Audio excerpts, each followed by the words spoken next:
श्री स्वामी समर्थ. तर आज सकाळी सकाळी नेहमीप्रमाणे मी स्टुडिओ ओपन केला.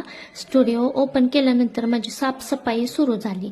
तर सगळी स्वच्छता करून घेतली. सगळी साफसफाई झाल्यानंतर स्वामींची पूजा केली. तर फुलांशिवाय म्हणजे स्वामींची पूजा अपुरीच वाटते. तर सगळं झाल्यानंतर माझे कस्टमर सुरू झाले. तर यांना बटरफ्लाय हेअर कट करायचा होता आहे. या लेंथमध्येच यांना लेअर पाहिजे होत्या. हा त्यांचा फायनल लुक आहे हेअर कटचा. तर हेअर कट झाल्यानंतर वॅक्ससाठी कस्टमर आले होते, पण डब्यामध्ये खूप थोडं वॅक्स शिल्लक होतं. तर असं थोडंसं वॅक्स राहिल्यानंतर ते काढायला पण प्रॉब्लेम होतो, व्यवस्थित निघत नाही. मग अशा वेळेस काय करायचं, ड्रायर घ्यायचा. मी ड्रायर घेतला आणि जोडला.